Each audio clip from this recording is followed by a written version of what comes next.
Mesdames, Messieurs, bonsoir et merci de la fidélité à la télévision nationale. Au sommaire de cette édition, vulgarisation des notions des droits de l'homme en Guinée. Le département de la justice organise un renforcement de capacité des acteurs en la matière pour davantage consolider leur aptitude. À la baie, des acteurs du monde rural se concertent autour des intrants agricoles, une manière d'appuyer le secteur pour accroître la productivité et développer la chaîne de valeur. Les précisions dans ce journal.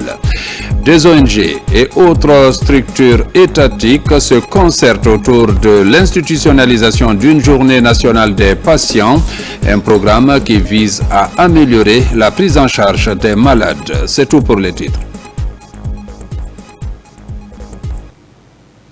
Une fois encore, bonsoir et bienvenue dans ce journal. Renforcement de capacité des défenseurs des droits humains. Depuis hier, ils sont formés sur des notions liées aux droits de l'homme, mais aussi du processus de l'examen périodique universel. Ceci pour leur permettre de contribuer à la consolidation des aptitudes de l'ensemble des acteurs. Le compte rendu avec Ousmane Bangoura.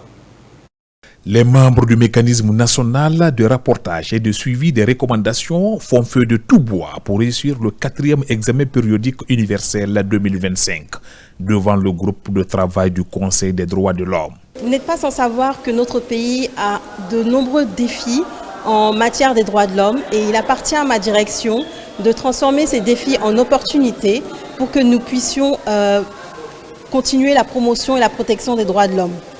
C'est pourquoi la Direction nationale des droits de l'homme a tenu à impliquer toutes les parties prenantes en termes de défense des droits de l'homme et à prendre leurs recommandations et leurs retours concernant le rapport national. Il s'agit de toutes les recommandations qui ont été faites à notre pays en 2020 lors de son 3e passage à l'examen périodique universel.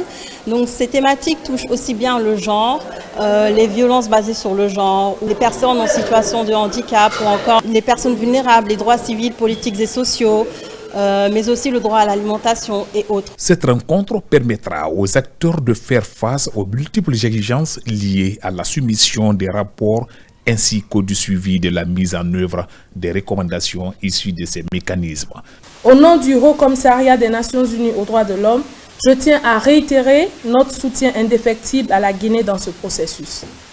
Nous continuons à accompagner notamment le pays à travers une assistance technique et le renforcement des capacités afin de garantir une mise en œuvre effective et durable des recommandations de l'examen périodique universel. Les couches les plus vulnérables, notre contribution va porter à ce sujet. Voilà, que ce soit les enfants dans le groupe dans lequel je suis. On va se pencher surtout sur les recommandations axées aux femmes, aux enfants, aux personnes avec handicap, les migrants. Le respect de ces principes est une priorité du gouvernement Bahouri sous la vision éclairée du président de la République, général Mamadi Doumbouya. L'enjeu est d'apporter les propositions pertinentes à ce rapport devant servir de miroir pour le pays lors de la rencontre de Genève. La République de Guinée est partie à la quasi-totalité des principaux instruments internationaux de promotion et de protection des droits. L'adhésion à ces instruments induit des obligations pour notre pays, dont la principale porte sur la rédaction des rapports dus à ces instruments. Notre présence ici est justement de tenir un de ces engagements, en l'occurrence la préparation du dépôt du rapport de notre pays au titre de l'examen périodique universel. Pendant 3 jours, les 32 participants, dont 5 membres titulaires du mécanisme national interministériel de rapportage et de suivi des recommandations en matière de droits de l'homme, tenteront de retrousser les manches pour être mieux outillés sur les notions des droits de l'homme et le processus de l'examen périodique universel. Tenue d'un atelier de présentation sur le rôle du Laboratoire national de la géologie dans la détermination de la qualité et de la valorisation des ressources minières en Guinée. L'objectif était de présenter les acquis et les perspectives du laboratoire après l'incendie sur ses installations à Kaloum. Explication Moussa Komara. Animé par des panels, ce rendez-vous de 2 jours a permis à ces acteurs du secteur minier de comprendre le rôle du Laboratoire national de la géologie dans la détermination de la qualité et la valorisation des ressources minières en Guinée. Il faut noter que c'est l'article 198 qui impose que toutes les sociétés minières en République de Guinée fournissent leurs échantillons au Laboratoire national de la géologie pour en sortir des résultats certifiés. Donc ces résultats certifiés sont utilisés notamment par la Direction générale des impôts et la Direction générale des douanes pour le calcul des taxes et entre autres. Ce que nous sommes en train de faire aujourd'hui, c'est un cadre d'échange, de rappel, ce que chaque entité, chaque partie a engagé dans les obligations des conventions que nous avons signées, ce que chacun doit faire. Et c'est ça que les autorités du ministère des Mines, à travers la direction générale du laboratoire national, ont organisé ce séminaire pour échanger, que chaque partie puisse venir s'expliquer. C'est quoi les difficultés? En décembre 2023, le laboratoire national de la géologie a été affecté par l'incendie de Kaloum. Une année après, il connaît une avancée significative en termes d'analyse et d'échantillonnage des minerais. L'occasion est unique de présenter les acquis et le modèle de gouvernance imprimé, surtout sa contribution dans le calcul de la taxe minière, du prix de référence de la bauxite en Guinée. Si l'État a son propre labo, ça permet de faire une expertise pour dire qu'effectivement, ce que vous envoyez, c'est conforme par rapport à ce que BV a dit. On a compris qu'au jour d'aujourd'hui, l'État a mis en place un système de suivi, un système n'est-ce pas, de contrôle, un système n'est-ce pas, de synergie d'action entre les départements, aujourd'hui qui ramène tous ces départements aujourd'hui à travailler pour augmenter la chaîne de valeur n'est-ce pas, de notre ressource naturelle. Le gouvernement guinéen espère avoir un secteur minier exemplaire, résilient et compétitif. Doter le laboratoire d'un statut particulier pourrait être bénéfique pour amener les partenaires miniers à respecter leur engagement vis-à-vis de l'État.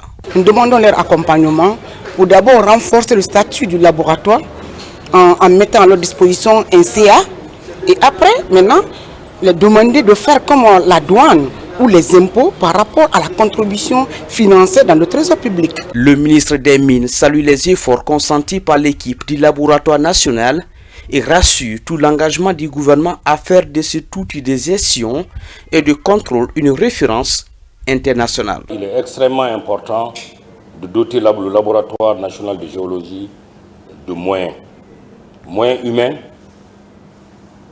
moyens financiers, mais encore plus, beaucoup de formation. C'est le seul moyen de challenger les évaluations qui sont faites par les industriels, c'est-à-dire par les sociétés minières. Cette deuxième session a tenu toutes ses promesses. Elle a été ponctuée par cette visite guidée sur les installations du Laboratoire national de la géologie, 6 à la minière. Et puis, cette bonne nouvelle pour les Guinéens vivant en Inde, désormais nos compatriotes vivant dans ce pays peuvent s'enrôler sur place. L'opération a été récemment lancée par l'ambassadeur de Guinée en Inde, un ouf de soulagement pour la communauté guinéenne sur le sol indien. Le point avec Makeme Donzo. La juridiction diplomatique de Guinée en Inde est fin prête pour enrôler les Guinéens vivant dans ce pays. Le matériel est au grand complet et manipulé par un personnel aguerri et disponible. Ces bébés sont parmi les premiers à passer cet exercice. C'est très bien passé, on a bien aimé, et on a bien été accueillis, les choses se sont passées facilement. Je remercie aussi les autorités de tout ce qu'ils font, parce que ça nous a évité le déplacement d'ici pour notre pays. J'ai le plaisir d'informer la communauté guinéenne de la disponibilité du kit d'enrôlement pour les passeports biométriques de tout Guinéen désireux de se faire enrôler. C'est une belle occasion pour nos compatriotes qui désormais va leur permettre de s'enrôler sur place et les données vont être envoyées à Conakry pour la confection des passeports biométriques pour nos ressortissants en Inde. C'est le 13 novembre dernier que la communauté a été informée de cette opération à travers un communiqué de l'ambassade.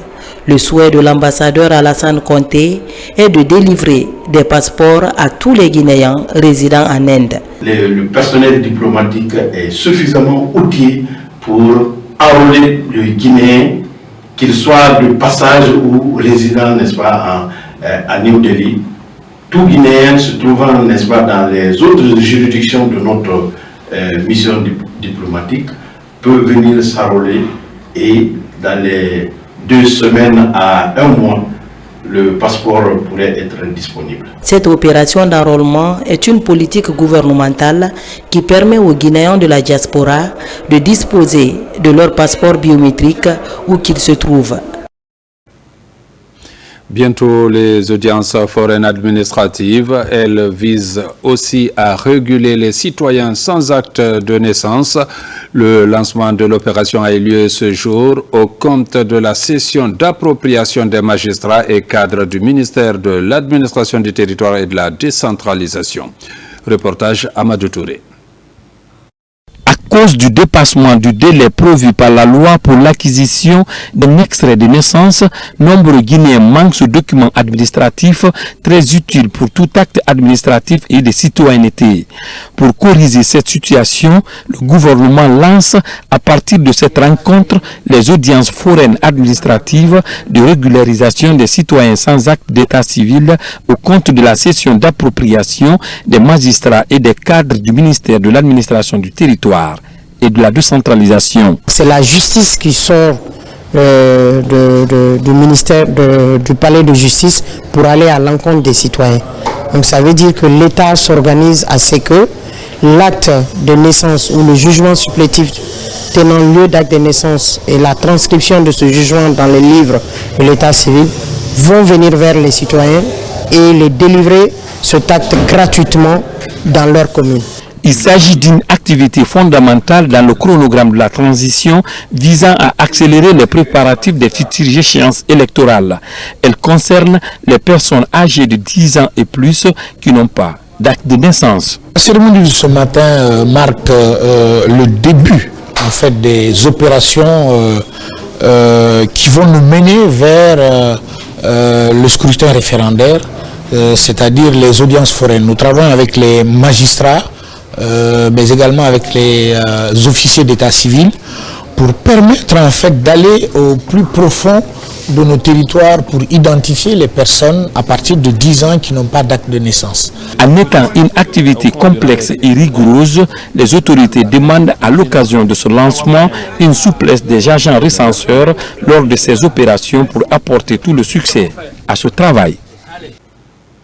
Je vous l'annonçais dans les titres à l'AB, les acteurs du monde agricole étaient en concertation. Les échanges ont porté sur l'obtention des intrants et leur mode d'utilisation. Le point avec Sarafdine Diallo, Sona Sagnon. Cet atelier de concertation régionale sur les intrants a permis de diagnostiquer les forces et faiblesses du système actuel de fourniture des intrants aux producteurs, partager les textes réglementaires sur les intrants. Nous allons échanger avec les acteurs, c'est-à-dire les producteurs en place, les vendeurs des intrants, pour voir quelles sont les problématiques à leur niveau et quelles sont les dispositions que nous devons prendre, une stratégie pour mettre en place toutes ces dispositions, assurer les semences de qualité au niveau des producteurs, des engrais de qualité à temps opportun au niveau des producteurs et des engins agricoles qui sont adaptés à nos conditions et d'affort climatique et qui sont adoptés par ces producteurs afin de booster la production agricole et animale. Nos attentes aujourd'hui, c'est que tous les acteurs qui sont impliqués dans les activités agro-pastorales se rendent compte des difficultés auxquelles nous sommes confrontés dans le cadre de la production agricole et production animale, pour qu'on puisse combler les vides et relever le défi pour améliorer la production et la productivité. Les participants se félicitent des échanges qui ont comblé leurs attentes. Cette formation de vulgarisation des textes, en plus de ça, l'augmentation des capacités de production, de conseil, en termes de conseil. C'est vraiment quelque chose de très bénéfique pour les producteurs de la région. Cette formation-là m'a beaucoup réveillé de me faire comprendre que vraiment on ne doit pas vendre n'importe comment des produits. Il faut vendre des produits réels, surtout pour la sécurisation de santé des hommes. Nous sommes là à fournir sans de formation, c'est pas bon. Les directeurs préfectoraux de l'agriculture et de l'élevage prennent l'engagement de restituer à leur retour ces acquis aux autres acteurs de la chaîne de production. Il y a des tests de loi qui existent sur toute la chaîne de ces intrants que ces producteurs ne connaissaient pas.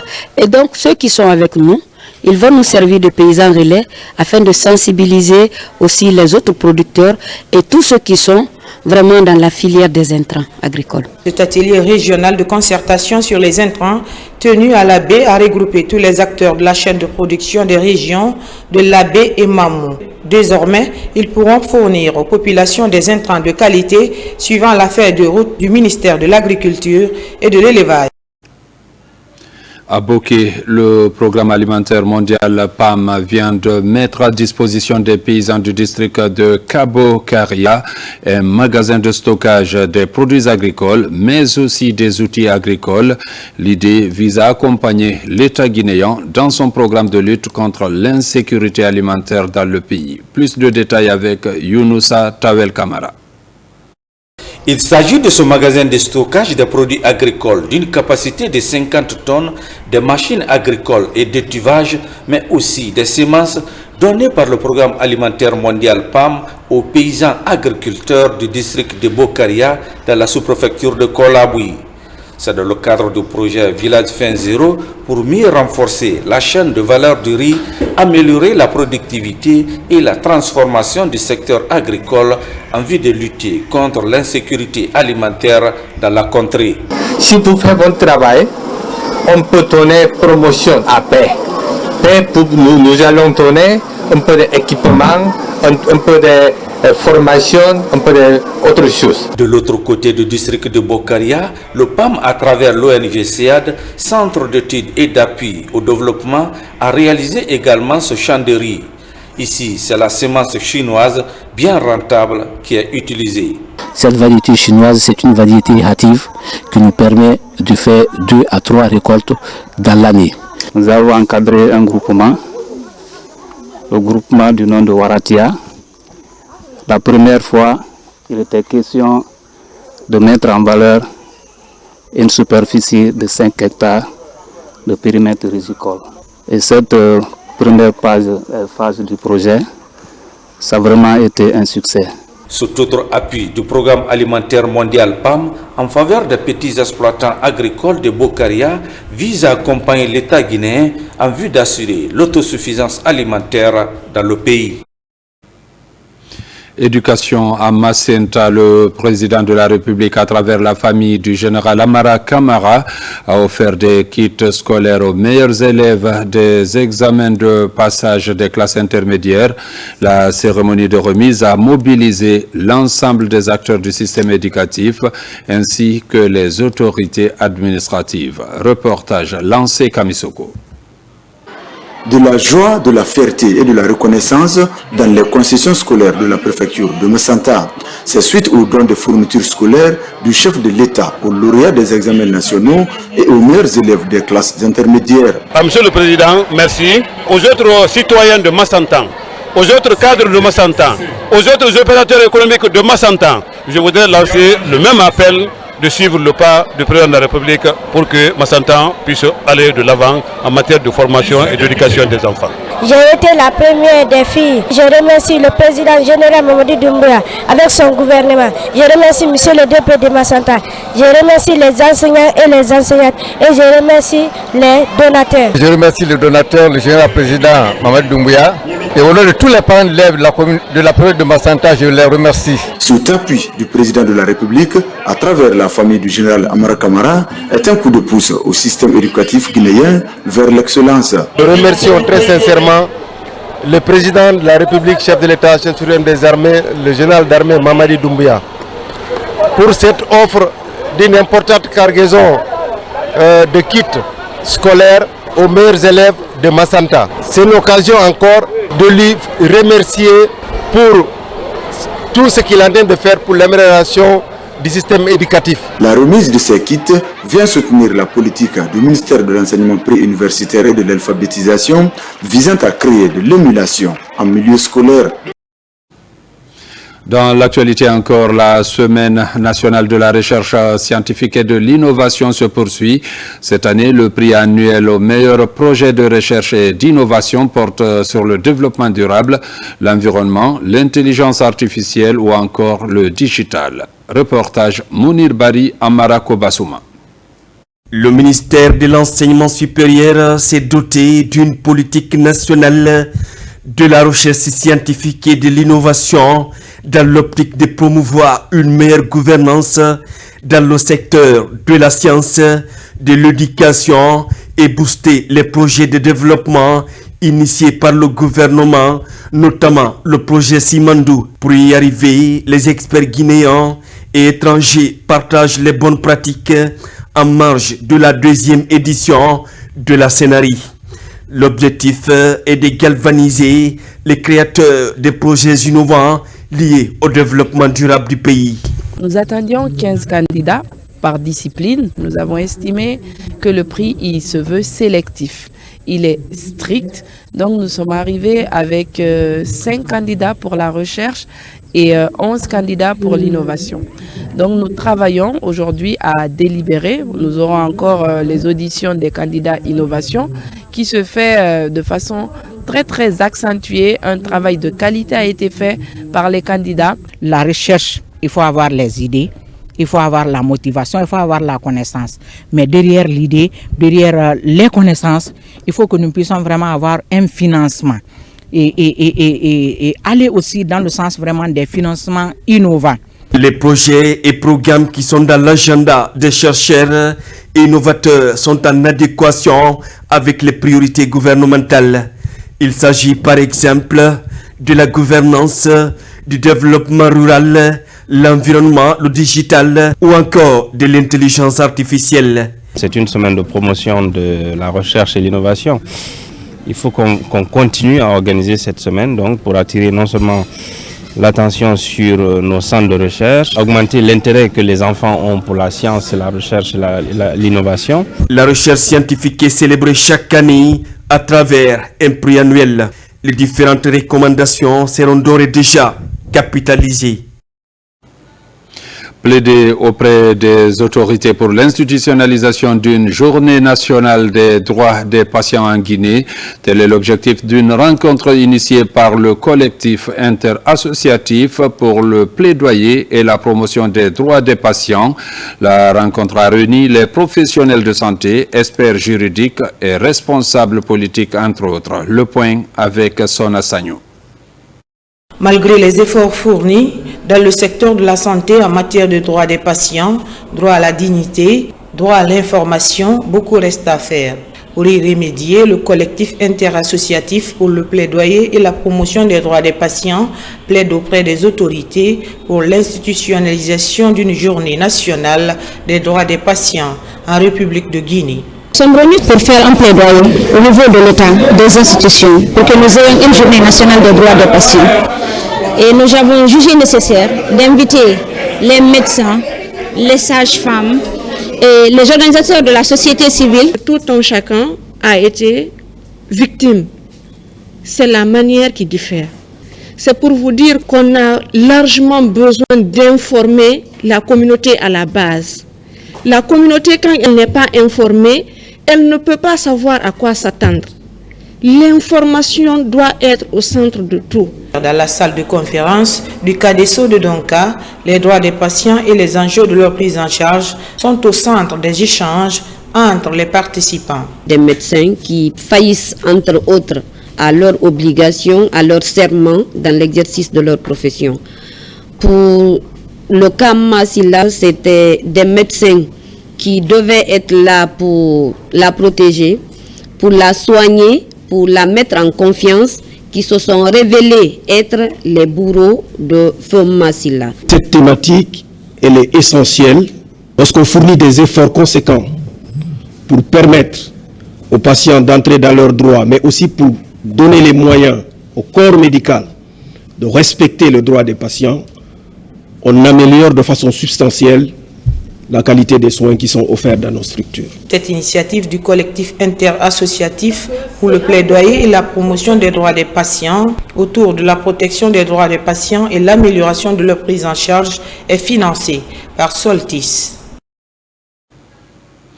Du côté de Farana, le Fonds de développement social et de l'indigence a procédé à la remise des titres de prise en charge sanitaire à 61 malades indigents. C'est dans le cadre de la poursuite de ces activités humanitaires en faveur des personnes vulnérables, une initiative du président de la République pour réduire l'extrême pauvreté en Guinée. Ibrahim Aboulem Fofana Silati Kourouma. Au bloc administratif préfectural de Farana, le Fonds de développement social et de l'indigence en face des malades indigents. Ils sont au nombre de 61 indigents malades répertoriés dans la région administrative à recevoir leur titre de prise en charge sanitaire gratuite. Chers bénéficiaires, les titres de prise en charge que vous recevez aujourd'hui donnent accès à des soins de santé gratuits en vue de vous permettre de retrouver la santé. Tout au long de ce processus, vous bénéficierez de l'accompagnement des cadres du Fonds de développement social et de l'indigence, dotés des compétences adhérées dans ce domaine. Il nous revient de demander à cette population de Farana non seulement de bien identifier ces personnes vulnérables qui ne constituent pas en soi un fardeau, mais la maîtrise au niveau de la conscience et du moral vous permet non seulement de surmonter ce que vous souffrez, mais aussi de faire face vous-même à certains de vos problèmes. Devant les cadres de ce fonds d'indigence, les efforts du président sont loués à travers le ministère de la promotion féminine, de l'enfance et des personnes vulnérables. Une quatrième étape saluée par des indigents. Personnes qui vont recevoir leur titre de prise en charge, je ne ferai que remercier le président de la République et lui dire que vraiment ce geste va droit au cœur de sa population à la base. Alors nous le remercions et nous serons à côté pour les accompagner, encadrer et pour que tout se passe dans de très bonnes conditions. J'ai fait au moins 15 ans avec cette maladie. Je remercie Mamadi Doumbouya, que Dieu lui donne de longue vie et ses compagnons. J'ai été très ravi de recevoir mes dossiers de prise en charge. À Farana, les critères de sélection ont été respectés. Les bénéficiaires sont tous de nationalité guinéenne et vulnérables. À date, les intéressés ont commencé à bénéficier d'une prise en charge sanitaire à l'hôpital régional de Farana. Mesdames, Messieurs, c'est la fin de cette édition. Merci de l'avoir suivi et bonne suite de programmes sur la télévision nationale.